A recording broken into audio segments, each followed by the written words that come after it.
right, so good morning or good afternoon, depending on where you're joining us from, everyone. My name is Jesse, and I am with Exploring by the Seat of Your Pants. If you're joining us for the first time today, and I know we've got a bunch of new classes joining us for the first time, then we are all about bringing conservation, adventure, and science into classrooms around the world through amazing interactive live broadcasts. So I want to do a special shout out again, all our teachers and students. I know it is the strangest time to be in schools right now, so we really appreciate you joining us as we continue to showcase and celebrate such amazing people and places around the globe.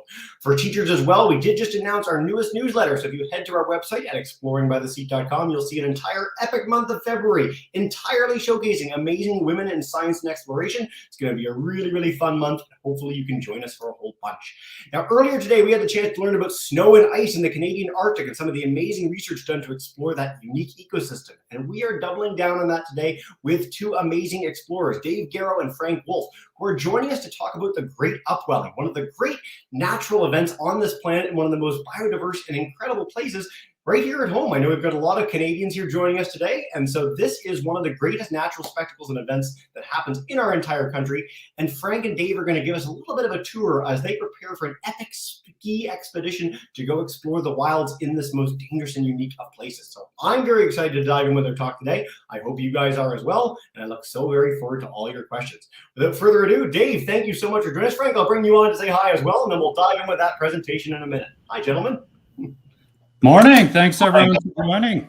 Yeah, thanks for hosting. And I hear we have lots of folks from Alberta, where I'm based, in BC, where Frank's based. So we're looking forward to getting going here. Frank? Fantastic. Dave, if you want to roll us away, we got your talk up full screen. Let's do this thing.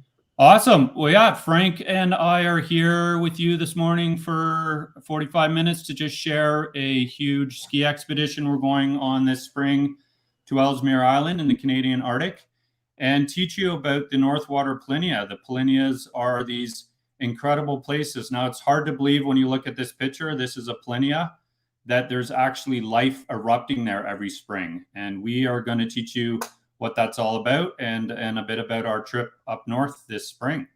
So let's get going. So this is us on another expedition. And really, you know, we've been professional expeditions for a while now. On the left is a set of polar bear tracks. And so quite incredible. This is day one of our trip. It's always amazing what you find on these trips. It's always a bit of a adventure and danger around every corner. That's me in the front and another travel partner of ours, John McClellan. And everything we need for our 21-day expedition is in that sled. All of our food, all of our clothes, our tent, our shotgun, it's all in there. And so why do we do this? We, you know, I guess it really, as the sage Frank Wolf once said, adventure begins where the known ends. And so for us, it's really just no different than heading out into the local park with your friends and looking around the corner. It's about adventure and about taking that important step into the unknown every day. And for us, our landscape just happens to be way bigger and way more dangerous, but it's about adventure and I think curiosity. And so we are very curious about these polynyas. The Inuit have been hunting at the edge of polynyas for millennium. And so we've decided this spring, this May, to head up to Ellesmere Island and explore the polynya and learn more about it and bring that story back to Canadians. So where exactly are we heading? So on the left, you see a map of Canada. Most of us live at the very bottom of that, and thousands of kilometers north is Ellesmere Island. It's the second largest island in the Canadian Arctic. And in that bigger map, you see a small Inuit hamlet called Grise Fjord. We'll be heading out from Grise Fjord on a 400-kilometer ski trip out onto the sea ice and then back through the mountains. And we're going to explore what's called the Great Upwelling by the Inuit people. In their tongue, they call it Pikialasorsak. And it's an area of the ocean with great hunting grounds for them. And so what does it actually look like, to make it a little more clear for everyone watching? So the brown here is land, the white is sea ice, and the black is open water. And so basically in the Arctic, it's so cold that the entire ocean should be frozen over solid, just like a lake that you see, you know, around Alberta or Ontario. should be frozen solid. But because of a bunch of phenomenon, mostly the ocean currents and wind, there are these huge areas of the ocean that are actually open water in the spring. And those are polynyas. And so we are going to try and ski. Our whole trip is within that red circle, and we're going to try and ski out on the white part, which is sea ice that's sitting on top of the ocean, and explore the edge of that sea ice the best we can to watch this Arctic spring life explode. So let's dive into polynyas here a bit, so you understand these things, so you can share it with other people. So this is the North Water polynya where we'll be heading. That's a very famous Canadian explorer, John Donne, staring out over the North Water polynya. You can see the ice in the front there. That's ice floating on the ocean, and then a bunch of chunks of ice out in the ocean. What you don't see in this picture is that there's all this sea ice algae that's, you know, constantly being circulating in the world's oceans. And that algae is actually getting stuck on the underside of the sea ice because it's quite a rough surface, and it's getting stuck in very, very high densities of sea ice algae. Now, picture the algae is sort of like grass in your local park. It's the base of life anywhere. So there's all this algae getting stuck on the bottom of the ice. And then at the same time, in the Arctic, in the winter, there is zero sunlight. It's pitch black 24 hours a day up there now. But in the spring, that sun starts cutting through that water, and when it hits that sea ice algae, you get this unbelievable explosion of life that all the animals and mammals in the Arctic come to the edge of this ice to feed. And so what does this exactly look like? So this is some great pictures of the sea ice algae blooming in the spring. On the left is a bunch of krill, which are small shrimp-like zooplankton eating the sea ice algae. And then on the right, you can see another bloom. So this sort of triggers the beginning of life in the Arctic in the spring. So to give you an idea of how that ties into some bigger animals that you could recognize, this is the life cycle of the polar bear. So you have your sea ice algae. When that starts floating around back in the water off the ice, they call it phytoplankton. That's just a fancy word for small plants that are in the water. And then you get zooplankton, which is just a fancy word for small animals that eat that phytoplankton, those plants. And then from there, you get animals that we can all recognize a bit better, like the cod eat the zooplankton, ring seals eat the cod, and then the polar bear eats the ring seals. But all life in the Arctic in the spring needs that sea ice algae on the ice. So it's quite incredible, the eruption that happens. And so we're going to head up there. Frank and I are going to head up there with our skis and our sleds. And really, we're hoping to see the big four, what they call the big four up there. So that's the narwhal, which you've all heard of. This sort of, you know, it's a real thing. It's sort of mythical in its presentation with its tusk. The narwhal is a toothed whale, so it eats fish. It eats cod mostly. Their tusk is actually a tooth that grows out of their mouth. It's not a horn, contrary to popular belief.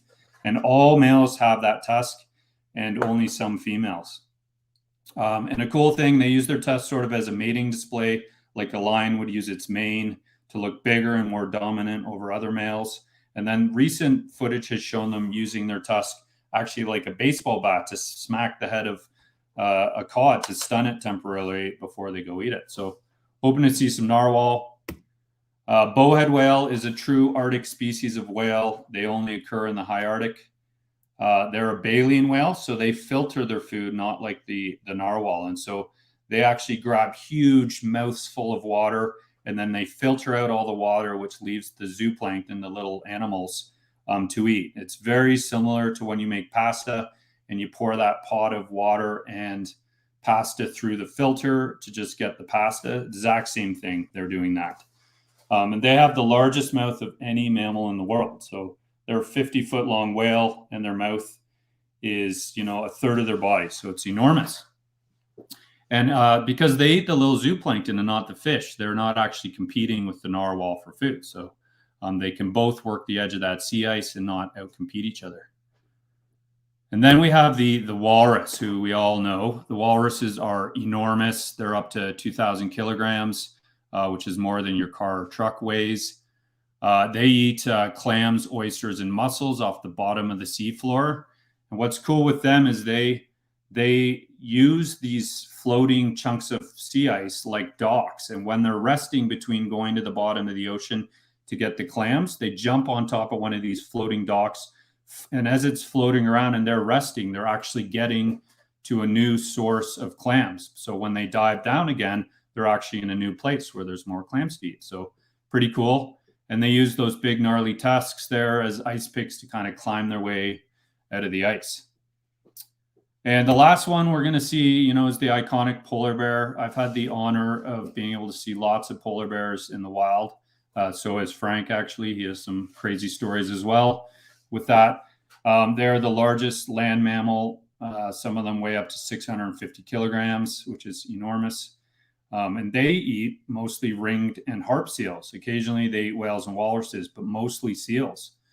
So you can see from the 4 species we're going to see, they all eat different things at the end of the food chain, whether it's seal, clams, or zooplankton or fish. But they all rely on that sea ice that erupts in those polynyas in the spring to make a living. So pretty cool.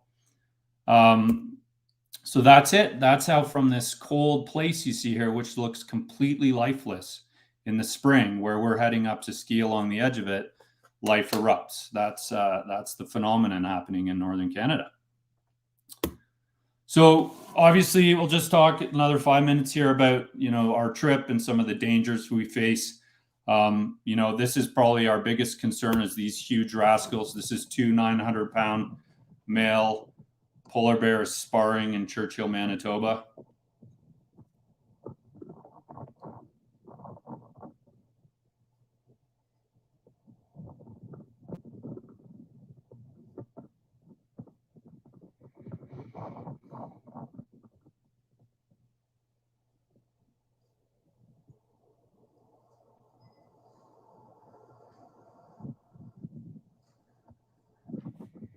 So they're obviously huge, powerful animals, very curious animals. I spend my falls in Churchill guiding people to see them. So we're always pretty worried that they're going to walk into our camp at night and start investigating our tent, because they are very curious. So we have this really cool system that we put around the perimeter of our camp. It's basically, well, it's not basically, it is a tripwire system. And so there's these 8 very thin cords around the camp, and they're all attached to blank 12-gauge shotgun rounds. And you can see me there trying to arm the tripwire fence here without making it explode in my face. And so these are all set up, and if the bear comes piling into camp, it starts tripping all these charges off. Huge noise, everyone's scared. We wake up out of our slumber. The bear runs away, hopefully, but if it doesn't, one of us has to jump out of the tent with our 12-gauge shotgun that we have in the fly. The goal here, obviously, is not to kill the bear.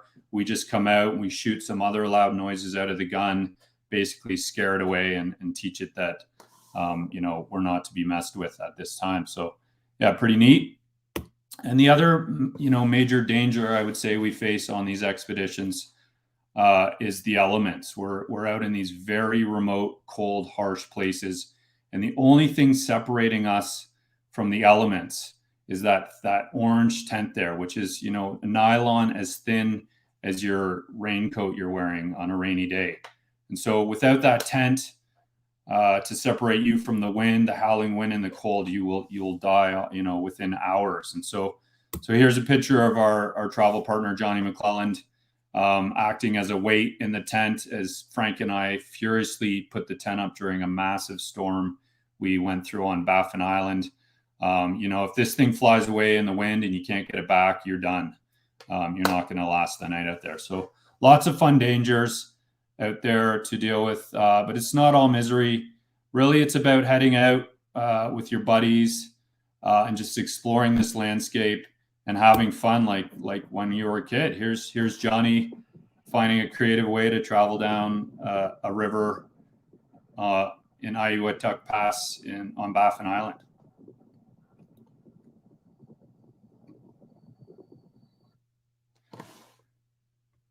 So yeah, I think Frank and I want to leave you with this too, and then we'll get into some questions. We're pretty excited to answer your questions, but Frank and I both grew up, believe it or not, in downtown Toronto. And that's really where our adventuring began. And adventure, as I said at the beginning, is really just stepping out of your known into the unknown, even one little step. And so that can happen in a city park. Head out into the park with your friends or your parents, look around the corners, look into the canopies of the trees, step into the unknown. And before you know it, you'll be stepping up into the Arctic, into these wild places. So if you see these presentations of adventurers or see pictures of that, and that really, resonates with you and you feel like that's something you want to do, it's not that hard. It's actually not that expensive to do. Just take the steps and head out there and get going. Yeah, and that's all I have. Thanks for listening, and we're here for questions. Fantastic. Thanks, Dave. If you want to come out of screen share, I'll bring Frank in so the three of us can have a bit of a conversation. We've got our live groups joining us across Canada right now. We got a bunch of folks joining on YouTube as well, so I'm looking forward to your questions in the chat. Live awesome. Coming to you guys in a second. I love that final message of just getting out and exploring. Now, we do a whole campaign in May, Backyard Bio. We've got kids exploring local wildlife near them around the globe. So that's a big part of what we like to emphasize here. And it's really quite amazing how, whether it's space explorers or Arctic adventurers like you gentlemen or deep sea divers, it all begins close to home. So when you're done this broadcast, get outside if you can. Don't leave the classroom, but head with your teachers and go exploring. You'll see what you can find. There's a lot out there. So anyway, thank you very much, Dave. Let's head to Mr. McGill's class. We want to start with the first question from you guys joining us today in Thunder Bay. Hi, grade 6s. Come on in and There they are. Hey there. Can you hear me? What was the biggest walrus that you ever found? I haven't seen a walrus before, Dave. Have you? No, I don't think either of us have seen them. That's one of our major goals, to see them, and they're known to be, actually the males are known to be quite aggressive as well. So we're kind of excited to see that, but there's a little trepidation there, I'm sure. Would you agree, Frank? Yeah, I think we'll be able to outrun a walrus, hopefully. But Yeah. if not, you can do that boat thing across the ice to get away as it's charging after you. But That's right. On land, we'd have a good shot. On a boat, who knows? But no, it'd be great to see. They're very.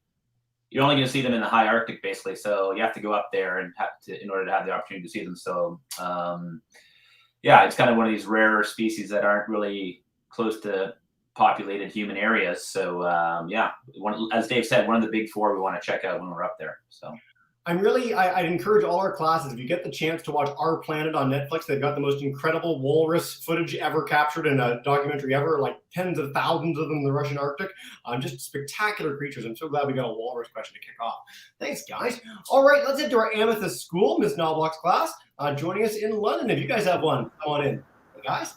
Welcome. Hello. hello. You can come right up. You can come right up and ask. What's the question you want to ask?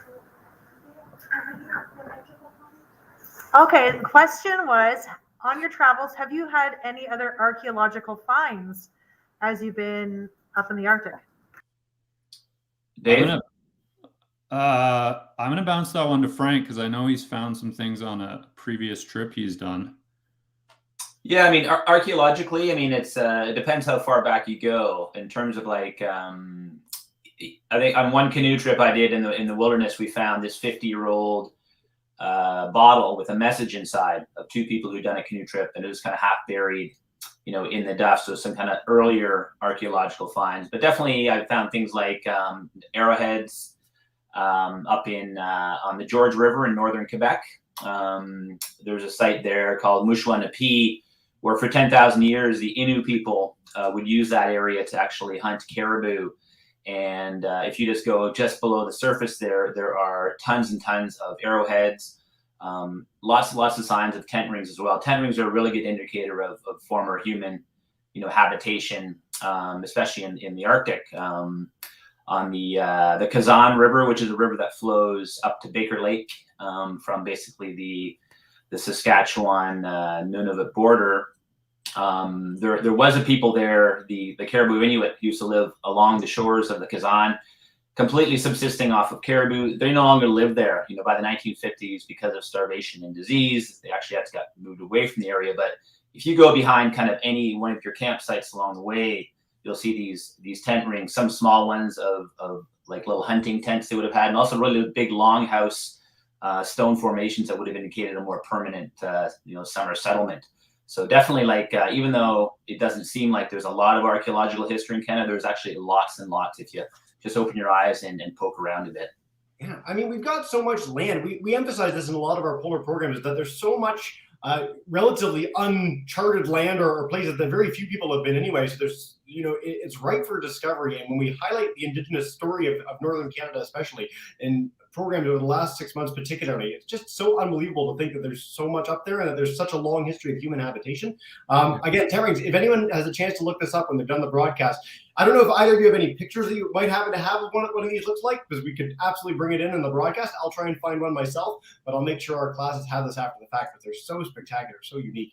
And another, I'll just add this, like another archaeological find, great question, by the way, is, you have to imagine the high Arctic where we're going as a treeless landscape. So once in a while, you actually find a piece of wood up there, and you have to sort of wonder where this wood comes from. There's literally no trees up there that would provide this wood. And so there's a long, long history sort of intertwined with the Inuit history up there of British and Norwegian explorers with their boats and their vessels. And some of this wood you find is probably parts of these boats and these vessels when they've gone on these mega epics and got stuck in the sea ice for like 3 or 4 winters at a time. You got to imagine the Arctic in January is -40 degrees and pitch black. I mean, amazing trips.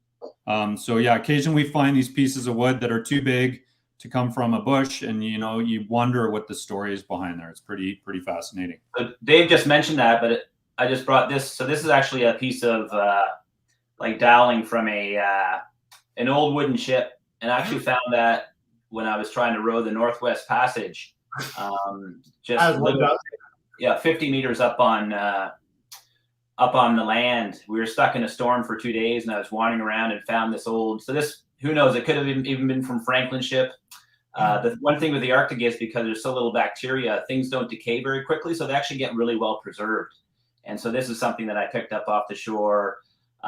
Basically right in the dead center of the Northwest Passage on a remote island called Bear Island near Polynya. So as they said, this is the kind of stuff you can find up there. Wow. And another that's awesome. Another interesting piece that we're going to go by is a place called Craig Harbor.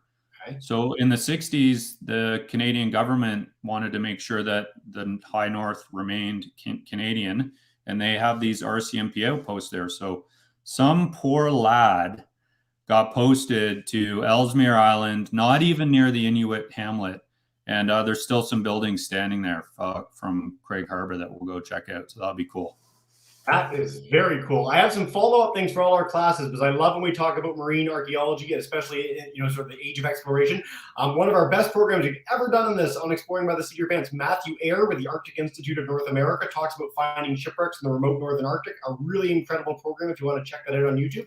And for all our classes, especially Canadians today, I want you all to finish this program and look up the story of the Erebus and the Terror. So we were talking about Franklin's lost ships. This is one of the greatest archaeological finds ever. I mean, this is something that, again, we could not have done as a modern, government with a Canadian Parks Canada service without the help of amazing Indigenous communities up there. But the Erebus and Terror story and the current sort of dig, so to speak, under the water being done to bring them back up is just unbelievable. As a nice follow-up for today's talk. Very cool, guys. All right, let's head to YouTube for a few questions. Miss Botham's class wants to know, how do you keep warm in your tent? Pretty, skinny little thing. What's going on? How do you withstand the elements? Yeah, lots of cuddling. Yeah. 3 men and a spoon. Yeah. I'm the big spoon. He's the little spoon. Perfect. No, to be honest, the key, I mean, all jokes aside, it's not pleasant in the tent. Really, the secret is eat a ton of food, 5,000 to 7,000 calories a day. That's the fire that goes in the fireplace, so to speak, of your body. And then, right before you go to bed, you make sure you move around a bit, get all that food burning inside of you. And then we have these, sleeping bags that they're, a foot thick and down with lots of pads underneath. And it gets surprisingly warm in the tent. So it's not for everyone, that's for sure. But the new gear there is these days, you can get it, up to a reasonable temperature in there at night. Yeah, and also even with I did a trip not with Dave but another couple of guys, and it was very, very cold, like minus 40 plus outside, but we would get temperature with the vestibule open, and cooking with 2 stoves inside the vestibule. You can actually get the inside temperature pretty quickly. Those little stoves actually act as a little bit of a heater in there. The problem with that is, of course, you do get a lot more moisture in the tent, so you really have to protect your sleeping bags and stuff from getting kind of dampened out with that moisture. But when it's really, really cold and it's like, you don't want to be outside in, say, a storm, you can actually turn the tent into a little bit of a mini cabin. So how cool is that? I remember, another trip I've been on Mount Logan, which gets a very, very cold place. And the whole top of the tent, if it's a still night and the tent's not shaking, and you as you breathe, you actually give off quite a bit of moisture. That's one of the concerns you have on these Arctic trips, is not get everything wet. But the whole roof of the tent was these, by the morning, some mornings there'd be 2-inch ice crystals hanging off the entire top of the tent. And if there was like a hair stuck on the top of the tent, the crystals would work their way all the way down that hair. And the first sort of jerk to hit the side of the tent, you would just get this shower of ice crystals down on your face in the morning. So it gets real cold up there. So was that jerk ever you, or were you the guy who Never me. I'm gonna put that on Johnny, our third travel Yeah, partner, perfect. who is not here to defend not himself. here. He can't defend himself. Yeah. Oh God! I encourage our classes too. If you guys have never heard of or seen Mount Logan, it's Canada's tallest point, so do check that out. We'd love to have you guys back for another story another day to talk about that. Just an incredible location. Let's take another one from YouTube, and then we're going to go back to Mr. McGill's class. So Miss McKnight's class joining us in Ottawa today. What makes male polar bears fight? What's going on? You showed this great video. What's going on? I can definitely answer that one. So the video I showed was actually in the fall, in October. So now polar bears mate in the spring. They mate May and June. But in the fall, which is really cool, during the tourist season in Churchill, Manitoba, they think they're sort of practicing. So that was actually just sort of fake play fighting like you do with your buddies that I showed the video of. And it's to sort of create a social hierarchy prior to the main event in the spring. Because in the spring, you really don't want to be fighting to the death. So they kind of pre-fight.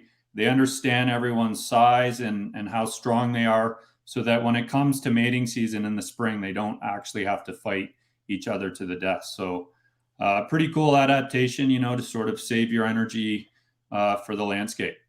So mostly they think it's for that reason. But another cool thing is these polar bears have hibernated. So remember I mentioned, I think in a slide, the bears that you commonly hear about, the black bears and the grizzly bears, are all hibernating right now in the winter. Polar bears are totally the opposite. They hibernate in the summer and they're very active in the winter. So in the fall, when that video was taken, they were just coming out of their hibernation and going to head out and start hunting seals again after 4 months. And so they think maybe that sparring is a way to get your physical and mental acuity back, so that you're ready to go hunt seal, because you've basically been just like sleeping on the couch for 3 months straight. And so it's a way to sort of get back in it, get trained up so you can go hunt seals. So great question. Very, very cool.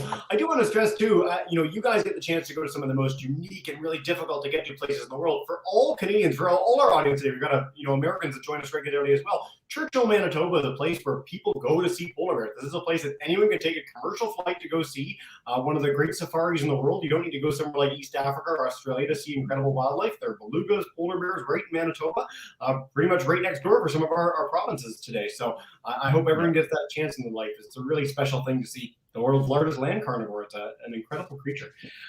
Let's head back to our live classes, guys. Mr. McGill, you guys are back up. Grade 6s, come on in. Hey. Hey, just a question. So 5,000 calories seems like a lot of calories. How many Big Macs do you guys bring with you on the way up north there, and how do you keep them nice and warm?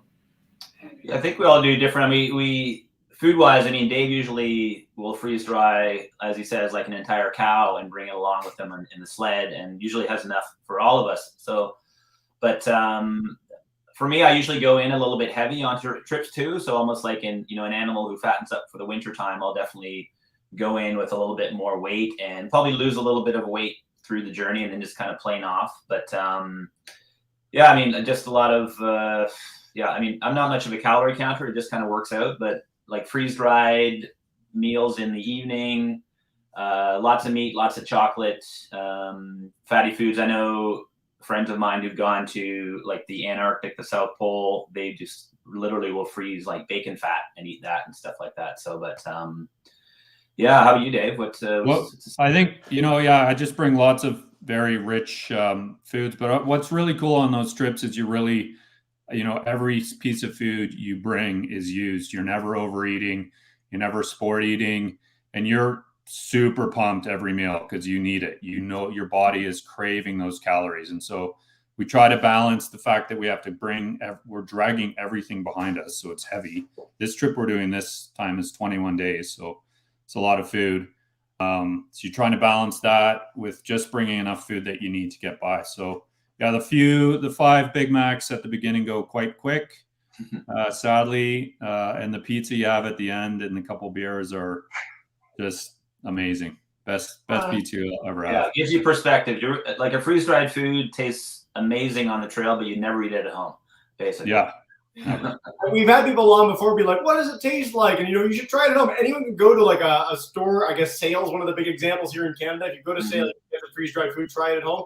It's okay. It's passable, yeah. some of it. But it's improved dramatically over the last decade. I've heard that from a lot of explorers. I'm so glad you guys mentioned chocolate as well. Literally, I never prompted. Every single explorer who goes to the Arctic or Antarctic mentions chocolate, apropos of nothing, so I appreciate that. Amethyst School, let's head back to you guys, and then we'll take a couple more from YouTube.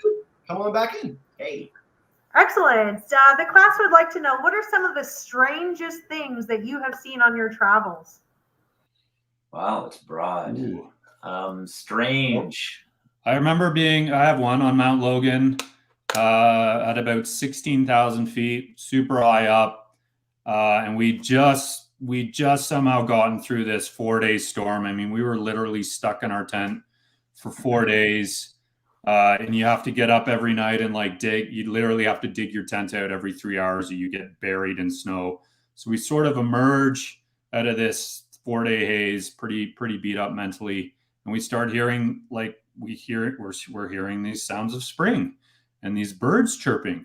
And I guess there was this whole flock of snow buntings that had gotten blown off course during the storm. And we were the only thing on this, the Kelowna ice cap is enormous. It's 500 kilometers by 500 kilometers. And we were probably the only thing out there with any sort of color. And so they were totally drawn to us. And so we emerged from this brutal storm, and there's these it was like a cartoon. There were these songbirds circling us. It's quite pretty. Yeah, and for me, I mean, I guess there's, in terms of strange, I would say you do get a lot of really interesting weather phenomenon in the north. Myself and my friend Taku were up on the Thelon River, and this big storm cloud rolled in, but it was almost like it was a curled storm cloud. Maybe before your time, if you guys go back and see the movie Ghostbusters, it's kind of like this big kind of surreal cloud kind of curling almost like lifelike, out of the sky. And we knew right away something bad was going to happen. And sure enough, in a few minutes, like 10 minutes of like golf ball sized hail just poured down from this kind of very surreal, gigantic cloud. But also strange things you don't expect, like, animal phenomenon. I came around the river once and there was a wolf clamped onto a baby caribou, basically pulling at it and just staring at me from like 20 feet away from the canoe. And it kind of looked at us and thought I was kind of deciding between should I eat this caribou or avoid these people. And it jumped back into the woods. The little caribou calf, which it had chased across the river, just kind of sat there looking at us. You could hear the wolf pacing around back and forth. And we just kind of kept on drifting down the river, let nature take its course. So you do kind of come upon these kind of, nature and action things happening that you wouldn't anywhere else, but it's completely unexpected. It just happens that it happens. So just two that come to mind. Yeah. It's been a great day of Arctic stories. Our program right before yours had a guy digging in the snow in the Arctic, and a spider came out, and he was like, what on earth is a spider doing here in the middle of nowhere in this ice sheet for thousands of kilometers? Great answer, guys. That was awesome. Let's head back to YouTube for a couple. We're only at 35 minutes. We're whipping through these. This is great.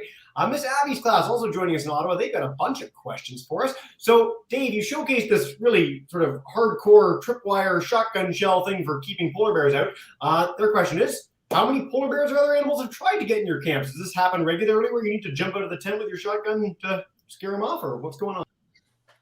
No, has not happened regularly. I guess the last, so Frank and I 2 years ago traversed Baffin Island, and we spent, the first 3 days on the sea ice before we went over the land, over the mountains.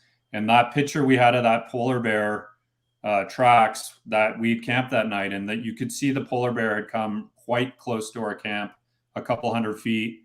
Thank God it didn't want to come in there and come out. So we haven't specifically, I think we've been sort of lucky. Where we're heading on this trip is high. It's one of the highest density of polar bears there is in the circumpolar Arctic. So anywhere polar bears occur, I'm positive we're going to interact with a bunch of them. We haven't had an epic yet, but you do hear some pretty crazy stories. There's some famous Canadian explorers, the McNairs. They're a brother-sister duo that did a trip up there. They'll tell this story better than me, but they were woken up one night to basically a polar bear's head right inside the vestibule of their tent.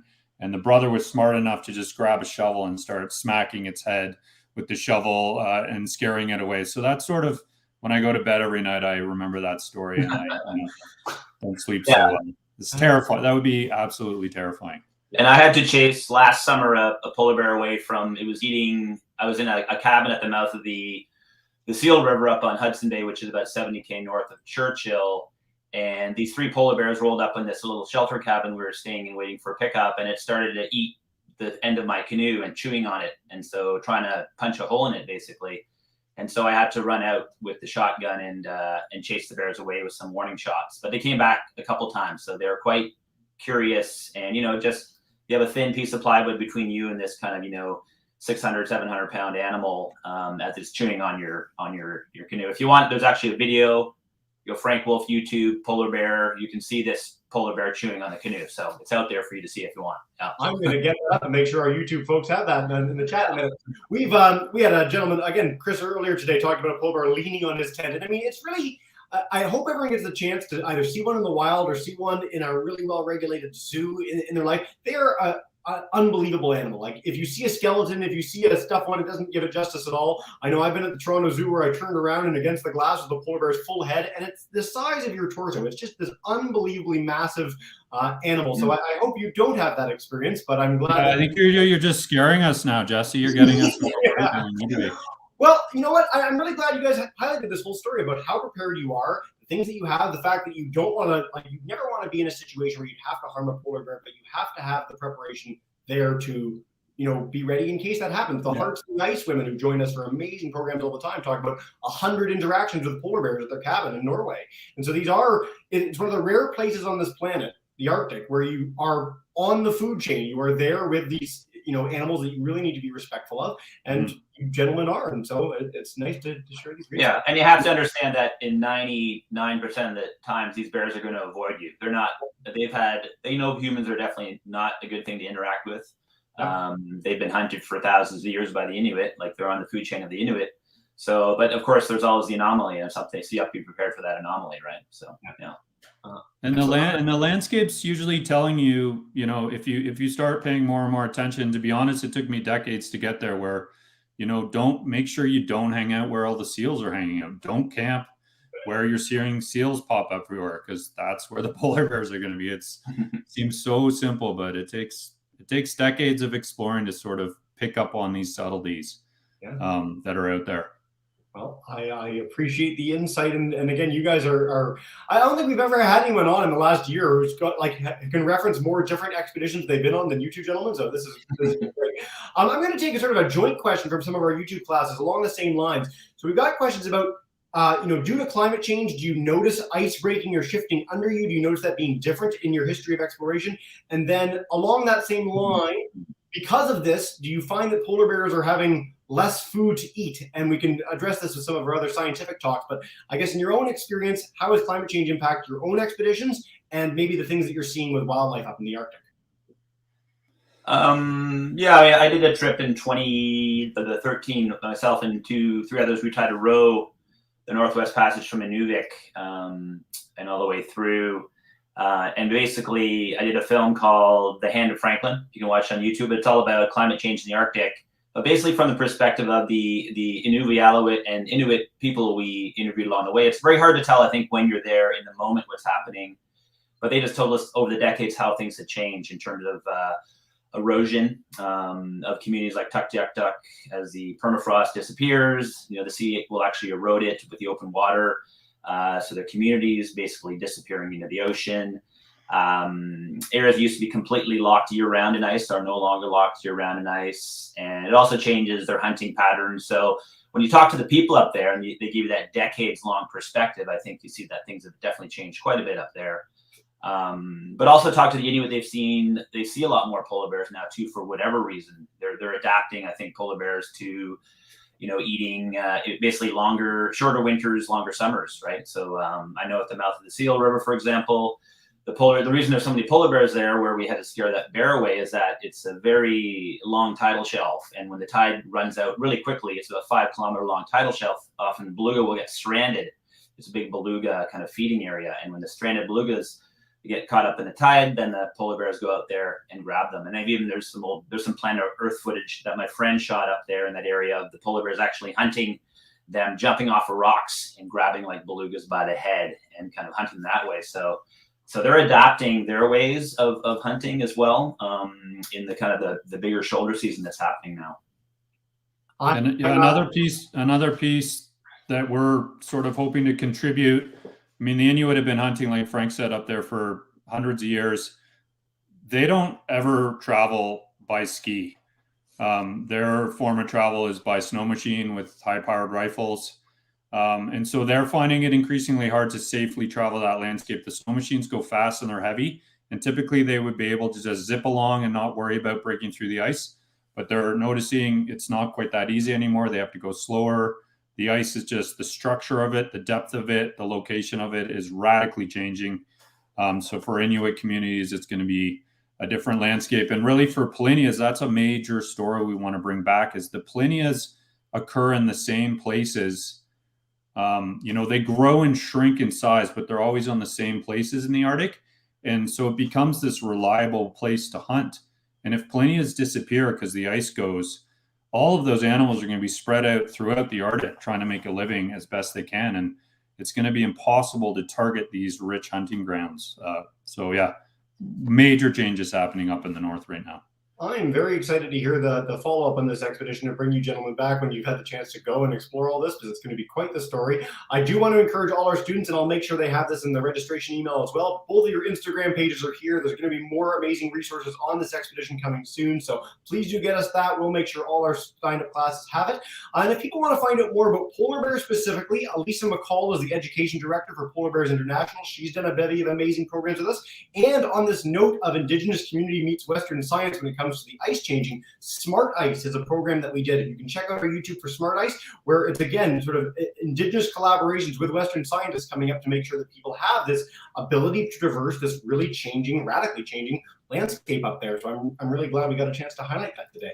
Gentlemen, time flies and you're having fun, so I want to leave it with one last message. Is there one thing that you'd like our classes to take away about your expedition, about the changing Arctic, anything you want to leave them with before we wrap up? I wouldn't add so much our specific expedition, but I just really want to make it, Frank and I started in Toronto. These trips, sometimes you see these trips and you think, I can never do that. It's too expensive. It's too big. It's not. We started from humble beginnings in a city. If you want to do it, just start small and start doing it. Just go for a weekend hike with your parents or something simple. I'll just leave you with that. Yeah, I agree. I think keeping things really simple. I always look at any expedition that I do as just like a weekend trip with more food. It's the same, tent. It's the same mode of transportation, be it like, a kayak or skis or a canoe. And it's the same. So once you got your food, your tent, and your canoe, those 3 things, then you're good to go. And a longer trip, you just got to figure out how to carry more food. Everything else is the same. So just keep it simple. You don't need a lot of stuff. You're just moving forward, through space and time, and then, you'll get there. And I've never, ever regretted whether an adventure succeeds or doesn't succeed, it's always like a seminal, important experience in your life that you'll carry with you forever. And it's kind of a very addictive way to live because of the simplicity of it and how it really engages you in every moment of every day. So I'd encourage everyone to give it a try. Start big, but start small, but it's not too hard to go big, for sure. Well, thank you, gentlemen. As a Toronto boy myself, that's really heartening to hear, and I think you've certainly inspired a lot of our audience across the country today and across the continent. So thank you guys so much. It's nice hearing so many amazing stories of exploration, and I know our students are going to be really keen to hear about how it all goes. So best of luck, best wishes. Hopefully no polar bears coming into your tent in the middle of the night, and don't be the jerk that knocks off the ice. We'll blame your friend until then. So have a wonderful day, guys. I'm going to, like we do to end every broadcast, I'm going to bring back in our live classes to say a big thank you and farewell. So Mr. McGill and our Amethyst School friends, you guys want to join me in saying a big thank you? Wave, guys, jump up and wave. Thank you so much, everybody. Bye.